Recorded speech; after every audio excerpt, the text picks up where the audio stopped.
All right, so hey everyone, what's up? Good afternoon, good morning, good evening, wherever the heck you are, whatever you're doing. Hey, I'm so glad that you took some time for us today. So, have you ever talked to an engineer who actually knows how to sell? Yeah, no, there aren't a lot of them, but the ones that can are fantastic. They're very, very unique. And today we get to talk to engineer turned salesman Mike Adams. Mike taught himself storytelling while selling and managing sales teams throughout the world for international corporations Schlumberger, Siemens, Nokia, and Halliburton. With each industry change landing him on the wrong side of a steep learning curve, Mike's learned to seek out and share specific persuasive stories. And now he finds stories and teaches storytelling for a consulting base as diverse as international as his own sales career. He's married with 3 sons and he lives in Melbourne, Australia. And he is the author of the new fantastic book, 7 Stories Every Salesperson Must Tell. And I'm just delighted that he's here. How you doing today, Mike? I'm doing well. It's early in the morning in Melbourne, I have to say. I bet it is. How early? What time is it? It is 3 a.m. You are a trooper, man. When I moved this, I knew that I was hosing you. I'm sorry, Mike. Thank you for doing that for me, though, buddy. It's quite okay. I just take the slot when I get the slot. That's no problem for me. Awesome. Well, you're terrific, man. So engineer turned salesman. So you got to tell me why the shift? Why the shift? I mean, most engineers are pretty darn introverted, and when they say sales, they throw up in their mouth a lot and throw up on other people even more. So what the heck, dude? Exactly so. I was working in the United Kingdom in the oil and gas industry, Phil. I was actually the company I was working for is Schlumberger. We were selling software to oil and gas companies. I was on this fancy new bit of software called a neural network, which didn't work at all in 1996. In fact, we gave up. But my boss called me into his office. He said, "Mike, we've got this fantastic career opportunity for you," which in big corporations means the job that nobody else wants to do, right? Yep. And it was to go to Norway from London and be a salesperson.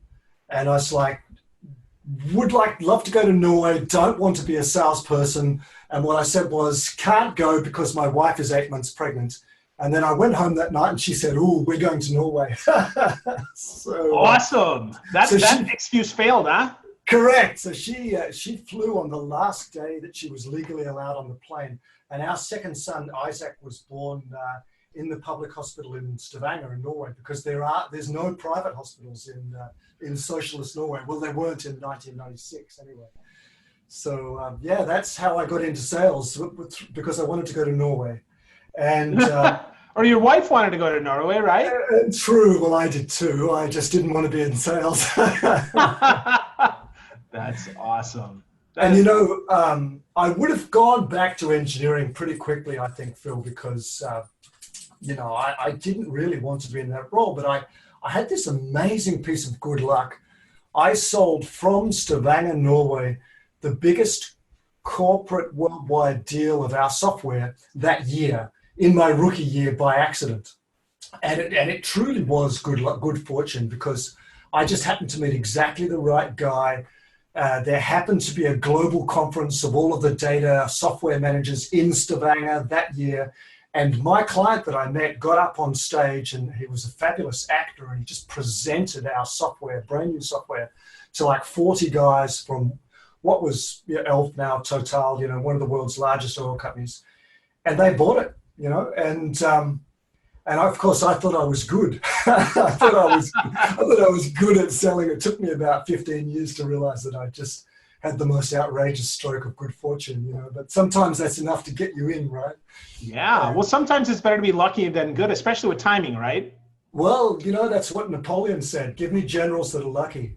And in this game of sales, a little bit of good fortune doesn't hurt, Awesome. That's so true. So true, man. So I gotta ask though. So you pivot from engineering into sales. Yes. And then you realize that there's some storytelling here. So I thought salespeople were salespeople. They should really be storytellers. Tell me why. I'm not exactly sure how I figured that out. I started off. I went from sales and I went to marketing. And I had this job. I had to run a conference of 400 of our clients coming to Prague in the Czech Republic, what was Czechoslovakia then. And I got the job of 1 hour time slot to present this brand new software to them. And I was smart enough to know that an hour is too long for a software demo for like 400 people, and there were managers. And what I decided to do was write a play and get 5 of my marketing people to act out this play for about 40 minutes and then take questions. And the questions went for an hour after the slot, through the coffee break and whatever. And the audience just loved it. And all the characters stayed in part. And it was a really interesting experience. And that was when I kind of figured that the drama was really compelling. And then I slowly just cut the length down until we were just doing, 1 or 2 minute anecdotes. And what I teach these days is really anecdotes. It's just little 1-2 minute anecdotes, but of a particular type at a particular time in the buying cycle. So the 7 stories are, what are the stories to help build rapport and create trust at the beginning of the buying cycle? What are the stories that help get new ideas across and change the mind of your buyer, because you have to change their mind? And then most importantly, what are the stories that help reduce the perception of risk and get them across the line to sign the contract? Because as you know, that can still be, extremely difficult, particularly with big deals, and through my career, I worked on really big deals, multi-$100 million deals. And and if there's anything special about me, Phil, it's not, I don't think that I was a fabulous salesperson. I had my wins and losses like everybody, but I had to change industry. When I came back to Australia from Europe, we actually worked in Russia and all over Europe, and I worked a lot in Southeast Asia as well. But we had to come home. My dad wasn't well. We decided to live in Melbourne, and there's no oil and gas industry there. I was essentially forced after 17 years to change industry, and so I kind of reworked my CV and presented myself as a salesperson, because that was like the transferable skill. And that experience taught me really to be purposeful about the storytelling, because you don't know anything and you have to sell something in a short period of time. Probably as a rookie salesperson who supposedly knows how to sell, but you don't know the industry, you don't know your products and services, you don't know your client, that was my situation. You need stories, because you don't have time really to learn the technical language. You just need the stories. And that was where I got really purposeful about it, and that worked. And eventually I changed industry 4 more times. Well, 5 if you count being a sales trainer these days. So that was where I kind of figured out there was a technique here. Whereas I think most really good salespeople do this just unconsciously. They naturally tell stories. I had to kind of figure it out because I'm the engineer, and then kind of figure the technique and the framework. Yeah, well, I don't think it's natural though, Mike. I think that maybe they naturally build rapport, and they might tell some of the stories. I mean, you've got 3 types here: hook, fight, and land stories. Yeah. I certainly think that some of the hook stories, yeah, they probably get that, right? I mean, they get their personal story for sure. Maybe a little bit of the insight and success, but the rest, I think, is pretty unnatural, man. So take us through what are those 7 stories so that people can understand them? The 3 stories that were used to build rapport, and to be clear about this, Phil, rapport building is not just about really telling the story, it's about sharing stories. So if I tell my personal story, which I kind of did a little bit now, how did I get into sales? Probably if I was meeting a client, I would talk more about how did I get into sales training, and how did I mess around before I figured that storytelling, because, I'm a slow learner. The fact that I figured out storytelling doesn't mean that I figured that out for sales training that quickly. I tried to teach a whole lot of other stuff. It's just that storytelling is the easy way to teach salespeople, and everything else is really hard work, because salespeople are so terribly difficult to teach anything, as you might know. So I'd probably tell that story more, and then I would say, but Phil, how did you get into being a podcast? How did you get all these crazy guys on your podcast and be so well known? And I listened to Anthony Iannarino, and he says that you're so well known. How did that happen? And get me to tell your story, and then we're exchanging stories, and this is how rapport starts, I believe. Rapport starts by exchanging stories and getting to know each other.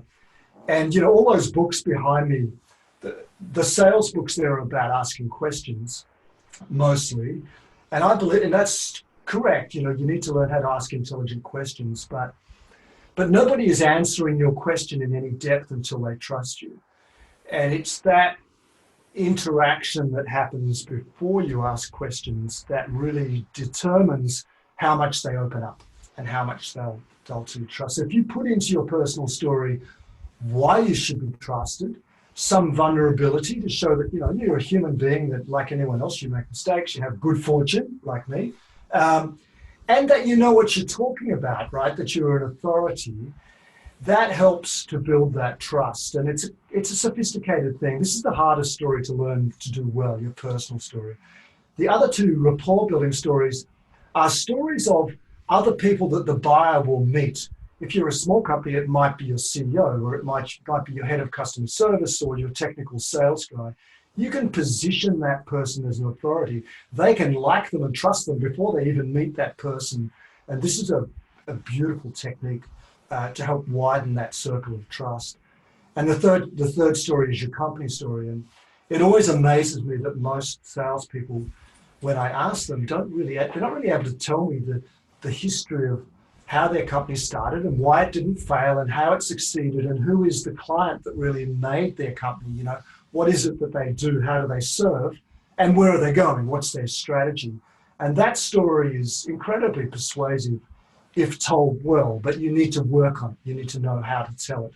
So those are the rapport building stories that hook your client, that bind them to you. And of course, you'd like to know their company story as well, or their department if they're a big company.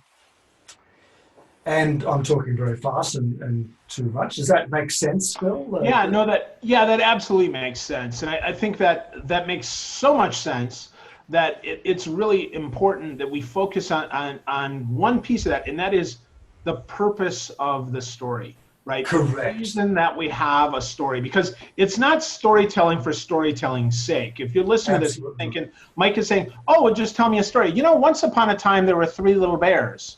This is not the type of story we're talking about, right? We're talking about for a purpose. So, Mike, what is that purpose that really kind of underpins these stories? Yeah, this is some technical things here. I say that there are 5 things that a story has to have. Firstly, it must be a sequence of related events, or it's not a story. So this happened, then that happened, therefore that happened. And a lot of people use the word story and they're not even telling a story. Secondly, it needs to start the right way. You need to have a setting. In 1996, when I moved to Norway, that signals to the audience that I'm telling a true story. And salespeople should always tell true stories, in my opinion. Scrupulously true stories, actually. Don't get caught out pretending that you were the person whose story it happened to, or adding extra stuff, because your client will find out and your credibility is shot. Then it needs to revolve around a central character. If you've been in sales a long time, that'll be you, because you've got lots of war stories. But the true art of sales storytelling is telling other people's stories. And we'll get into that as we go. That's critically important. When you make your story revolve around a central character, your listener can put themselves in the story as that person, so they get the experience of that person, which is the true power of stories. The fourth thing is, so what do I say? So it must be a sequence of related events. It must have a setting, time and a place. It must have a character, and it must make a relevant business point, because you're just time wasting. So the relevant business point at the beginning of the meeting is, you can trust me and I'm an authority and I'm a human, a normal human like you, and let's share stories. The relevant business points as you go into the meeting are that I can offer you a way to change. And there's really 2 stories that do that. Either, and if you think about it actually, Phil, there's only 2 reasons to interrupt a busy business person. And they are either you have worked with another client that is like that person, and you've solved a problem for them, and it could be relevant to them. That we call that a success story. Or your company has some insight into their market, their situation that they should know about that would be valuable, and we call that an insight story. So I'll start with insight stories. That's story number 4, and the way to tell that story is from the perspective of the person that discovered that insight. I call it the researcher's story. I'll give you a quick example if we have time. So back in the early 80s in Perth, in Western Australia, there was a medical researcher. Actually, he was still doing his master's at the Royal Perth Hospital, and he was looking around for a master's project that would be his PhD. And he was directed to a guy called Robert Warren, and they were looking at the causes of stomach ulcers. And Warren had the hypothesis that stomach ulcers were caused by a bacteria. And in those days, the prevailing wisdom was no, stomach ulcers are caused by stress. You may have heard that in the past. Mm-hmm. And so Marshall was like, they were looking to try to get this bacteria in mice, and they couldn't make that work. And no one believed them. And he felt that there was a quick way to solving the problem of credibility around the issue, and that was to give himself an endoscopy, take the bacteria from the stomach of an infected patient, drink it, give himself stomach ulcers, and then take the antibacterium and cure himself. So that was his master's thesis. That's what he wrote up. That paper got a lot of attention, as you can imagine. And in a couple of years later, about 15 years later, 2004, Marshall and Warren won the Nobel Prize for medicine for that discovery. And it's a lovely example of insight because it shows the problem of insight, which is not well understood. You know, we hear about challenger selling, we should challenge our clients. But the problem is, if you truly have insight, if you have something that your client doesn't understand, why are they listening to you? Because they know their business, they think. And if you just go in as a 25-year-old salesperson and say, I know your business and this is my insight, you're probably going to get kicked out, right?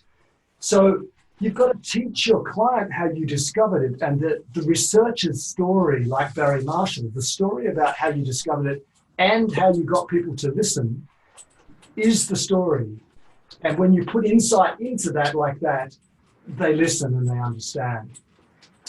So that's the insight story. The success story is the story about it's a story about a client of yours that was struggling, that had a problem, that met you as your guide. You were the guide. It met you as a credible guide.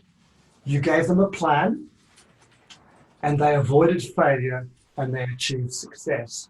That's a structure of the hero's journey. That's the most complicated story in the 7 stories. It's only got 6 parts to it. You can actually do a story in 3 parts. But that success story, that is what most salespeople need to actually sell a deal. They need that story. But it needs to be in that form. It needs to paint your successful client as the hero because that's the person that your future client will identify. They're not going to identify with you as the character of your story. And most marketers and most salespeople make the critical mistake of painting their company as the hero of the story. And of course, the client can't identify with that, right? Yeah, well, as you're saying that, I mean, that was that's the biggest thing that you say about all of this. And I would say that's the biggest thing that salespeople miss is my product or service is not the hero. If I'm the salesperson, it is the customer, the way that they implemented it, the fact that they put a great team together, the fact that they got buy-in from the top down, the fact that they had great communication, the fact that they did their homework and selected out of 11 different choices that they picked the one that they knew could meet their needs or that they wrote up great requirements. And then you weave it through that because, of course, we also have to include those problems that they overcome, right? The whole, the hero's journey, heroes don't just happen. They're not heroes because of magic. They overcome an obstacle, right? So I think that's really instructive, Mike. And I think that's really a key thing. Salespeople, if you're listening to this, really go back, rewind about 4 minutes here and just listen to what Mike said there about the success story that shows you as a credible guide, not as the hero, right? You're Yoda, you're not Luke Skywalker. Absolutely, you're the guide. And if you think about, like you mentioned, the things that your successful client had to do and what they were doing to do, you've got a prescription. And most salespeople know that if their client doesn't do step 1, 2, 3, 4, this thing's going to fail. And if you take a story of a client that nearly didn't do those things or almost failed, those are the better stories, actually. The best success stories are where failure was imminent or nearly happened or did happen and you pulled them out of it and then they succeeded.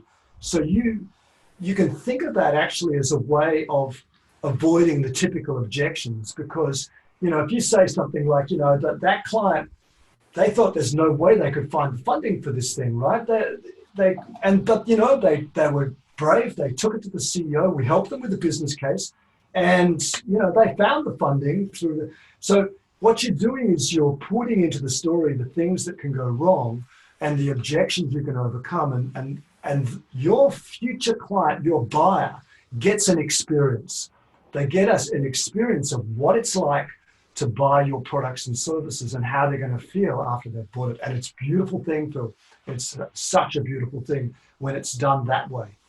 Well, also it gives them a taste of how it is to work with you as the salesperson. Correct. That's right. I think that's, you know, that's the big thing, right? Because the relationship is not going to be like, if we're selling software, it's not with the implementation team. That relationship is with you as the seller. So you got to be really aware of this here, folks. If you're listening, again, pay attention to that. You got to be the one that acts as the guide, and that's where you can't just turn over this relationship, pitch it over the transom, and expect this is going to work. Absolutely. Really work it. So that's marvelous. You know, you might even say something in the story like, you know, at one stage I was thinking of cutting them loose. You know, the guy wasn't listening to me. You know, he wasn't taking advice. I could see it wouldn't work for them. You know, it's better not to be. I'd rather not sell in that situation, right? But then we got this other guy in. They saw what. So you can actually put into the story the aspects of how you're going to behave going forward, and that's gold.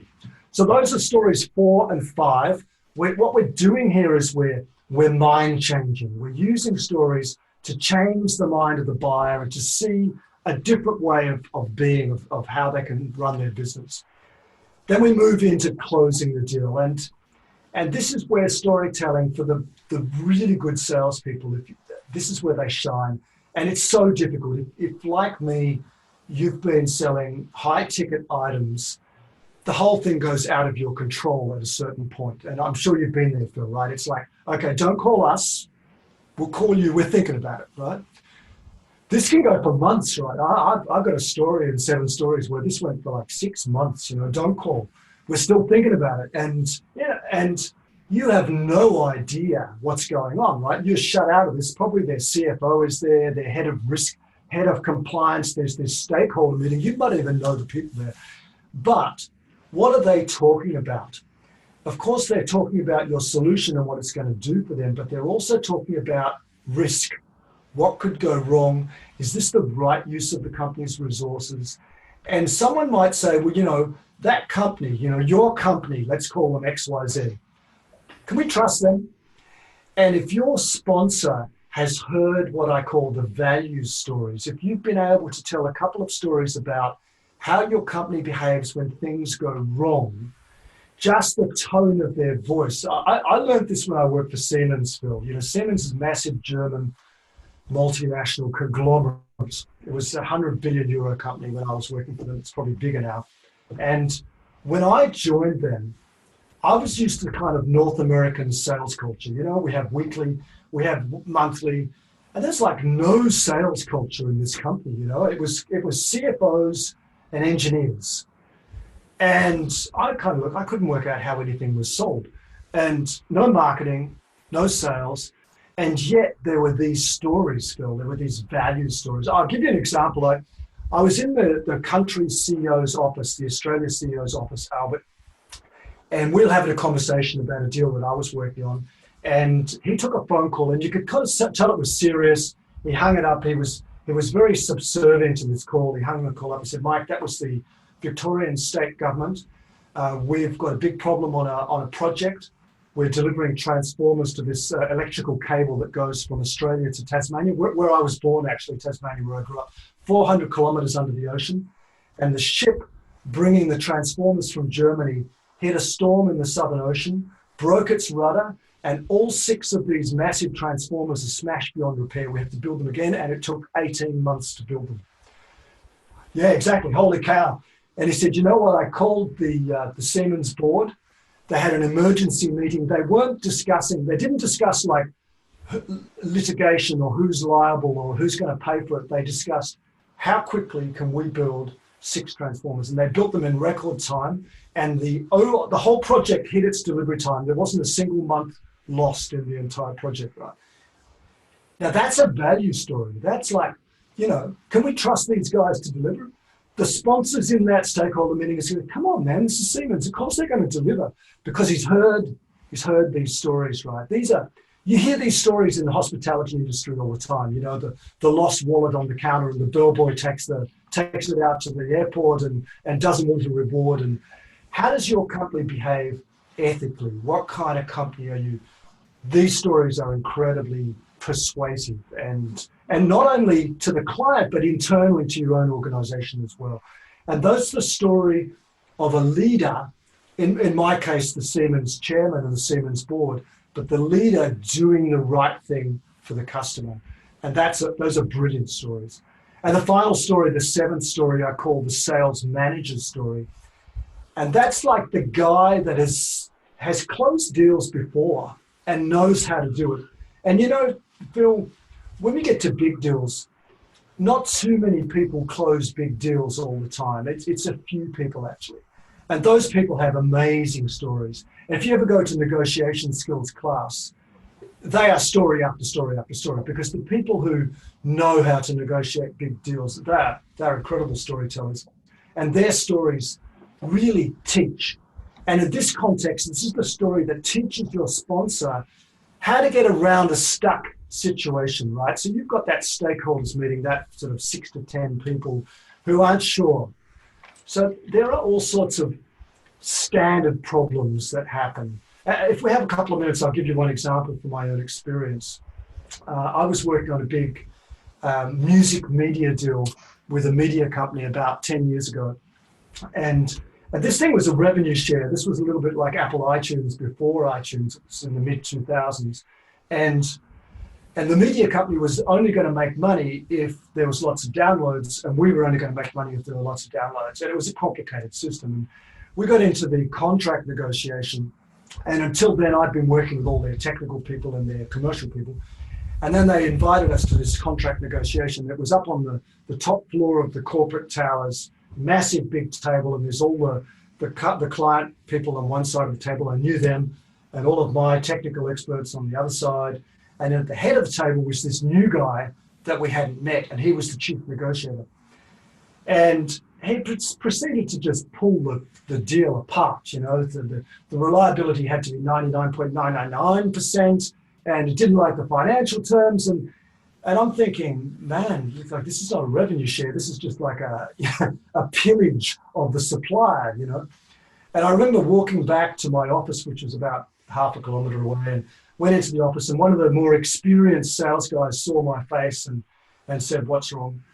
And I said, "Yeah, we're not going to close this deal because, this guy's just, there's making an ambit claim, and then there's this guy, right?" And he said a beautiful thing. He said, "Mike, why don't you just go around and have a chat with him?" And I hadn't even thought of the possibility, and I thought, okay. So I rang him up, and I spent 2 hours in his office explaining that deal to him, and he didn't have a clue. He didn't understand the deal at all. And then we went back into negotiation a few days later, and he was the same character. In role, he was the same hard ass, right? But he carefully skirted around all the non-negotiable issues. And a couple of meetings later, we closed the deal, and it was the first system for my company worldwide for that media download. And we closed the deal. And I really learned something, right, from another person that knew how to do it.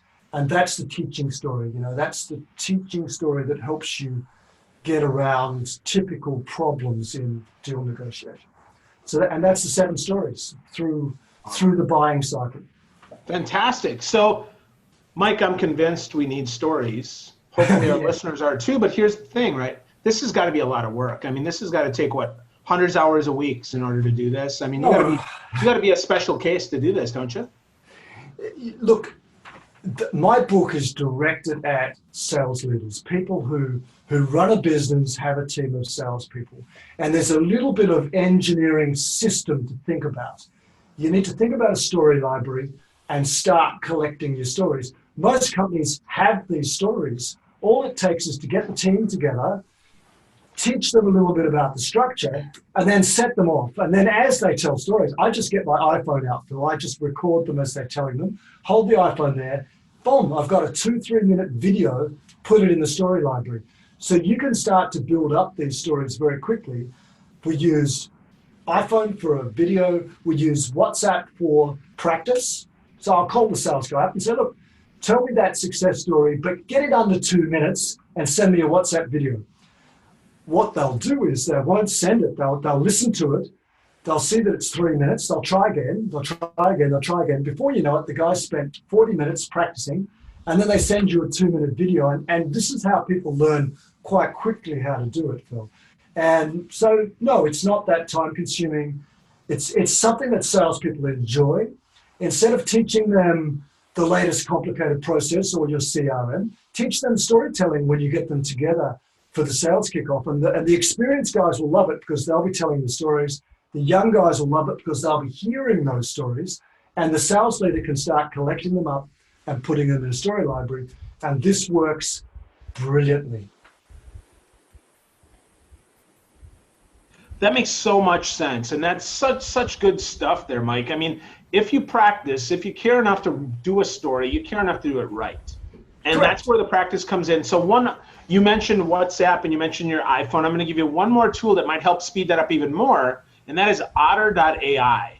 Otter will transcribe your story in real time, so you can then see the words. Instead of just practicing it, you can see the words and rewrite your script, so you get even tighter on that messaging so that you can really get quick. I use that when I'm training sales folks, and it's just a terrific tool. So you combine those three, and now you got some really good stuff. Yeah, that's fantastic. And, I use a bit of an iteration between written and spoken when I'm preparing. So if I had to write 7 stories, obviously I had to write the book. Yep. But it's interesting.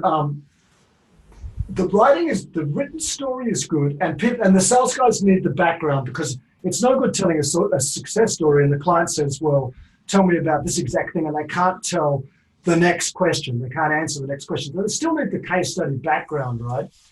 So that's written. But I generally find that the video, listening to the video and then just having a go, telling it in their own words, makes for a more natural story. Oral storytelling is not quite the same as the written story. You actually need both for the structure of the story library. But yeah, I'll put in the show notes for your listeners a link to our story library so they can just jump in and read some stories. And then of course the 7 Stories book has 50 stories in it. Awesome. That's fantastic, Mike. We'll definitely do that. So if there's anything else that we can give folks as they want to get started on their story journey, what would be 1 or 2 things right now that a salesperson could do if they don't have any story library yet and they don't have anything at all? How would they get started? Yeah, for a young salesperson, look, the book is $2.99, so that's a pretty cheap investment, I think. So read the book, or even if you don't like to read a book from end to end, you can just dip into the stories, because I made the stories so that they're kind of indented. So you can just jump and read the stories if you want to. So that will give you an idea of what the story is. And then just go and talk to the seasoned salespeople, to your boss, and just ask them to tell me. Instead, I know that these are our top clients, but who sold them to me? And can you tell me the story of what actually happened? And don't leave out the bad bits. Tell me all the things that went wrong as well. And then you'll start to hear those stories, and if you've got that structure that I give in the book, you'll get there. So once you know how powerful they are, then of course you go seeking them out. And that's exactly what I did when I had to change industry those times. I was seeking them out. Most companies don't have them prepared. It's a very rare company actually that has a story library. Awesome.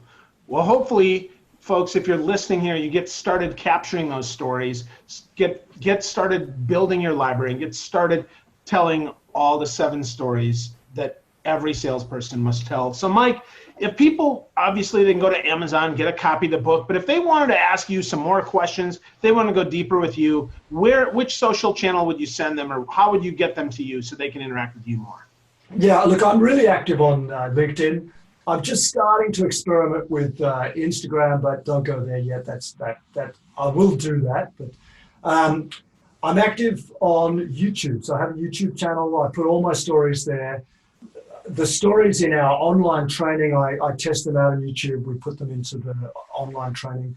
So yeah, I'll give you the link for that too, because we have story training that you can take online, which comes with coaching from Mike via that WhatsApp messaging. So people can do that too. I'll send you the link for that too. Awesome. That sounds great. So folks, if you're looking to get started with your stories, I encourage you, take a peek at this book. As Mike said, $2.99 on the Kindle. I've got a hard copy here, 7 stories every salesperson must tell. Mike Adams is the guy. Check him out. Find him on LinkedIn. Listen to him and get started telling your stories.